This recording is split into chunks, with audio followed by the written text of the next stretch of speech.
Assalamualaikum warahmatullahi wabarakatuh. Selamat datang di channel Falabilida. Nah, jika kalian di tahun ini berminat untuk menjadi penjaga tahanan, wajib untuk kalian menyaksikan video ini karena di sini saya akan membahas mengenai persyaratan apa aja bagi kalian yang ingin mendaftar di penjaga tahanan, lalu kriteria apa yang diinginkan, lalu tata cara pendaftarannya serta tahapan-tahapan yang harus teman-teman lalui nantinya jika teman-teman ingin menjadi seorang penjaga tahanan. Nah, sebelum saya sampaikan hal tersebut lebih lengkapnya, ada baiknya buat kalian yang belum subscribe channel saya ini, silahkan untuk kalian subscribe terlebih dahulu. Jangan lupa untuk kalian nyalakan loncengnya biar kalian selalu mendapatkan notifikasi terupdate dari channel YouTube saya ini, terutama buat kalian mencari informasi seputar CPNS ya. Dan jangan lupa untuk di-share biar informasinya tidak hanya berada di kalian saja, tapi juga bisa bermanfaat untuk orang lain yang membutuhkan sama seperti kalian. Oke teman-teman, sebagaimana yang kita tahu bahwa di 2017, 2018, dan juga di tahun 2019, formasi penjaga tahanan selalu menjadi profesi yang primadona. Selain karena memang kuotanya yang tersedia sangat banyak, formasi penjaga tahanan ini juga membuka kesempatan bagi mereka dengan minimal lulusan SMA. Dimana inilah salah satu jalan bagi lulusan SMA untuk menjadi seorang ASN. Nah, di 2021 ini, formasi penjaga tahanan juga sudah disampaikan akan menjadi formasi yang kuotanya bisa dibilang terbanyak dibandingkan formasi-formasi lainnya. Jadi ini merupakan kesempatan emas buat teman-teman yang lulusan SMA ataupun lulusan sarjana yang mungkin lulusannya tidak ada di formasi lain. Misalnya seperti lulusan guru, di mana lulusan guru hanya bisa ikut di P3K, sementara yang ikut P3K harus melalui atau yang sudah terdaftar di Dapodik. Nah, buat yang tidak punya formasi yang sesuai dengan lulusan, bisa mencoba di formasi untuk SMA, salah satunya di penjaga tahanan di Kementerian Hukum dan HAM ini. Nah, informasi lebih lanjutnya mengenai syarat pendaftaran, lalu juga kriteria yang dibutuhkan, serta tahapan seleksi yang seperti apa, teman-teman silakan simak penjelasannya dalam video ini berikut ini. Oke teman-teman, untuk yang pertama mengenai persyaratan Polsuspa ini, kita akan membicarakan masalah usia, bahwa untuk Polsuspa atau penjaga tahanan ini memiliki persyaratan usia minimal 18 tahun dan maksimal 28 tahun 0 bulan 0 hari. Ini untuk tamatan SMA. Jadi diingat lagi, maksimal 28 tahun 0 bulan 0 hari. Jadi nggak ada istilah 20 tahun 8 tahun lewat 1 hari. Ini terhitung mulai tanggal nantinya dibuka pendaftaran. Oke. Lalu untuk yang kedua juga diatur mengenai tinggi badan untuk pelamar jabatan penjaga tahanan, di mana untuk pria minimal 160 cm dan wanita minimal 155 cm. Perlu ketahui pula bahwa pelamar jabatan penjaga tahanan dengan kualifikasi pendidikan CTA sederajat harus sesuai dengan domisili yang tercantum dalam EKTP. Apabila pelamar yang provinsinya tidak sesuai dengan EKTP dan ingin mendaftar pada wilayah provinsi lain, wajib membuat surat keterangan dari kelurahan atau kantor desa setempat yang menerangkan bahwa yang bersangkutan telah berdomisili pada wilayah provinsi tersebut. Artinya, jika misalnya KTP teman-teman di Jakarta, namun sekarang teman-teman berdomisili di Jawa Tengah, maka teman-teman harus membuat surat keterangan domisili yang bisa teman-teman dapatkan dari kelurahan atau desa setempat. Lalu untuk dokumen apa aja sih yang harus teman-teman persiapkan? Yang pertama yaitu surat lamaran. Nah, untuk surat lamaran ini teman-teman tidak perlu pusing formatnya seperti apa, lalu bagaimana nanti bentuknya atau kapan bikinnya, karena untuk formatnya sendiri nanti teman-teman tinggal download di web yang nantinya akan disediakan pada saat pendaftaran sudah dibuka. Kalau di tahun 2019 itu teman-teman bisa download di cpns.kemenkumham.go.id maupun situs untuk pendaftaran seleksi CPNS di formasi penjaga tahanan. Jadi tinggal teman-teman download, teman-teman isi yang perlu diisi di print, lalu tanda tangan di atas materai 10.000 kalau sekarang ini, jadi artinya 6.000 plus 3.000 atau 6.000 plus 6.000 buat tanda tangan, atau dengan satu formulir materai 110.000. Lalu untuk dokumen kedua yang harus teman-teman siapkan yaitu KTP pastinya asli atau surat keterangan telah melakukan perekaman kependudukan yang dikeluarkan oleh Dukcapil. Jika KTP teman-teman mungkin masih bermasalah di belangko yang masih kosong di Dukcapil setempat. Lalu juga apabila domisili pelamar tidak sesuai dengan alamat KTP, maka surat keterangan domisili juga harus disiapkan.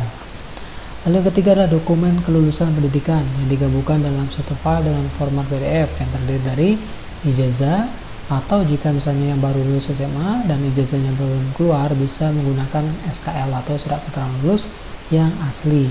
Lalu juga transkrip atau daftar nilai asli atau surat keterangan hasil ujian nasional asli, jadi SKHUN itu bisa dijadikan sebagai transkrip. Lalu juga kemudian surat penyertaan ijazah dan transkrip nilai dari Kementerian Pendidikan dan Kebudayaan bagi lulusan negeri atau Kementerian Agama bagi lulusan pesantren. Jadi buat teman-teman yang lulusan pesantren juga tetap bisa mendaftar di formasi ini selama melampirkan surat pernyataan ijazah dari Kementerian Agama bagi lulusan pesantren. Nah, untuk pelamar kualifikasi pendidikan STTA atau sederajat yang dinyatakan lulus dokumen unggah atau yang teman-teman tadi upload, wajib mengikuti verifikasi dokumen asli dan pengukuran tinggi badan serta pemberian kartu peserta ujian sesuai jadwal yang diumumkan. Jadi nantinya ketika teman-teman sudah selesai proses upload, nantinya akan ada proses seleksi. Apakah misalnya dokumen teman-teman itu dianggap sah atau lain sebagainya. Lalu jika dinyatakan lulus untuk tahap itu, maka teman-teman harus melakukan verifikasi dokumen asli. Biasanya ini dilakukan di kantor wilayah Kemenkom setempat. Jadi dokumen asli yang teman-teman upload tadi dibawa untuk diverifikasi ulang oleh tim verifikator. Dan juga di sini akan dilakukan tahapan pengukuran tinggi badan serta pemberian kartu peserta ujian SKD. Ya, biasanya digunakan untuk tahapan SKD.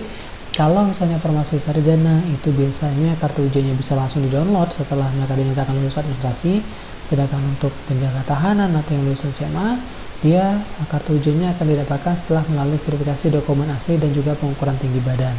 Ya, nantinya jadwalnya juga menyesuaikan sesuai dengan pengumuman ke depannya nanti. Nah, untuk tahapan seleksinya sendiri, ini harus teman-teman ketahui ya, yang baru pertama kali ikut formasi penjaga tahanan. Untuk tahapan seleksi yang pasti adalah pertama seleksi administrasi yang terdiri dari verifikasi dokumen pernyataan unggah melalui laman SS. Ini lamannya nanti menyesuaikan dengan tahun ini ya. Jadi intinya ketika teman-teman upload dokumen, kemudian akan diverifikasi melalui oleh tim verifikator, lalu setelah dinyatakan lulus akan diverifikasi lagi dokumen aslinya. Jadi dua kali seleksi administrasinya, dua kali lah bisa dibilang. Termasuk pada saat verifikasi dokumen ini dilakukan tahapan pengukuran tinggi badan seperti yang saya bilang tadi, untuk pria 160 dan untuk wanita 155. Lalu juga setelah teman-teman dinyatakan lulus untuk tahapan administrasi, maka tahapan selanjutnya adalah seleksi kompetisi dasar, di mana tahapan ini yang paling banyak menggugurkan biasanya, karena yang bisa lanjut ke tahapan selanjutnya hanya sesuai 3 kali jumlah formasi yang tersedia. Sistemnya di sini adalah menggunakan computer assisted test dengan bobot 40%. Jadi buat teman-teman yang mungkin tidak punya laptop ataupun komputer, tidak masalah karena komputernya akan disediakan oleh penyelenggara.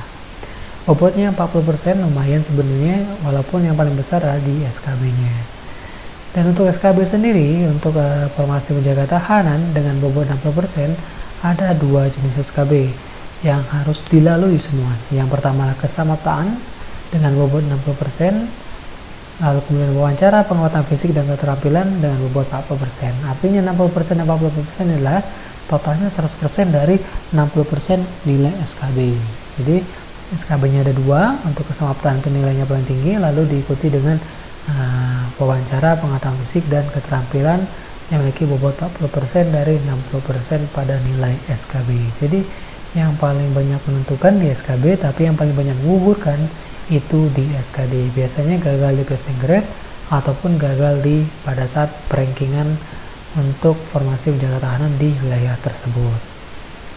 Oke teman-teman, itu tadi informasi seputar penjaga tahanan, baik itu persyaratan, lalu juga kriteria yang dibutuhkan serta tahapan-tahapan yang nantinya harus teman-teman lalui sebelum teman-teman nantinya lulus sebagai penjaga tahanan. Nah, semoga informasi ini bermanfaat untuk kalian semuanya, dan sebelum saya akhiri video ini, ada baiknya nih buat kalian yang belum subscribe channel saya ini, silahkan untuk kalian subscribe terlebih dahulu. Jangan lupa pula untuk kalian nyalakan loncengnya biar kalian selalu mendapatkan notifikasi terupdate dari channel YouTube saya. Jangan lupa pula untuk di like dan di share biar informasinya tidak hanya berhenti di kalian saja, tapi juga bisa bermanfaat untuk orang lain yang membutuhkan sama seperti kalian. Saya Fala Bilhuda. Assalamualaikum warahmatullahi wabarakatuh.